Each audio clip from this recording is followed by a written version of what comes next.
K Shailaja ടീച്ചർക്കെതിരെയുള്ള cyber ആക്രമണം തുടരുന്നു. Social മീഡിയയിലെ വ്യാജ പ്രചാരണത്തിൽ പങ്കാളികളാകുന്നത് യുഡിഎഫിന്റെ ജനപ്രതിനിധികൾ. Balussery panchayat UDF ward member 7ാം വാർഡ് മെമ്പർ ഹരീഷാണ് വാട്സ്ആപ്പ് ഗ്രൂപ്പുകളിൽ അശ്ലീല പരാമർശം നടത്തിയത്. ശൈലജ ടീച്ചറുടെ ചിത്രം മോർഫ് ചെയ്ത പരാതിയിൽ മുസ്ലിം ലീഗ് പ്രവർത്തകനും കോഴിക്കോട് നടുവണ്ണൂർ സ്വദേശിയുമായ മിൻഹാജിനെതിരെ പോലീസ് കേസെടുത്തു. അതേസമയം സംഭവത്തിൽ ബാലുശ്ശേരി ഗ്രാമപഞ്ചായത്ത് അംഗവും കോൺഗ്രസിന്റെ അംഗവുമായ ഹരീഷ് നന്ദനത്തിനെതിരെ CPIM പരാതി നൽകി.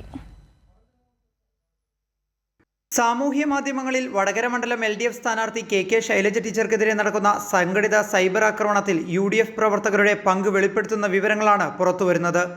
സൈബർ ആക്രമണത്തിൽ UDFന്റെ ജനപ്രതിനിധികളും പങ്കാളികളാകുന്നുണ്ട്.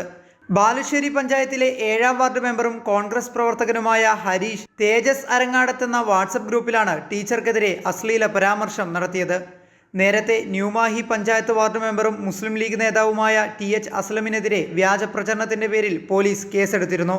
മുഖ്യമന്ത്രിയുടെയും കെ ശൈലജ ടീച്ചറുടെയും ചിത്രങ്ങൾ മോർഫ് ചെയ്ത് പ്രചരിപ്പിച്ചതിന് കോഴിക്കോട് നടുവണ്ണൂർ സ്വദേശി മിൻഹാജിനെതിരെ മട്ടന്നൂർ പോലീസ് കേസെടുത്തു. മിൻഹാജ് KM പാലോളി എന്ന ഫേസ്ബുക്ക് അക്കൗണ്ടിലൂടെയാണ് മിൻഹാജ് ഫോട്ടോ പ്രചരിപ്പിച്ചത്. ദുബായിൽ ജോലി ചെയ്യുന്ന മിൻഹാജ് മുസ്ലിം ലീഗിന്റെ സജീവ പ്രവർത്തകനാണ്. മുസ്ലിം ലീഗ് പ്രവർത്തകനും പേരാമ്പ്ര സ്വദേശിയുമായ സൽമാൻ വാളൂരും യൂത്ത് കോൺഗ്രസ് ദേശീയ കോർഡിനേറ്റർ ഷോബിൻ തോമസും നടത്തിയ അശ്ലീല പരാമർശങ്ങളും പുറത്തു വന്നിട്ടുണ്ട്. ഇതോടെ സൈബർ ആക്രമണത്തിൽ തങ്ങൾക്ക് പങ്കില്ലെന്ന UDFന്റെ വാദം നുണയാണെന്ന് തെളിയുകയാണ്. കൈരളി ന്യൂസ്, കോഴിക്കോട്.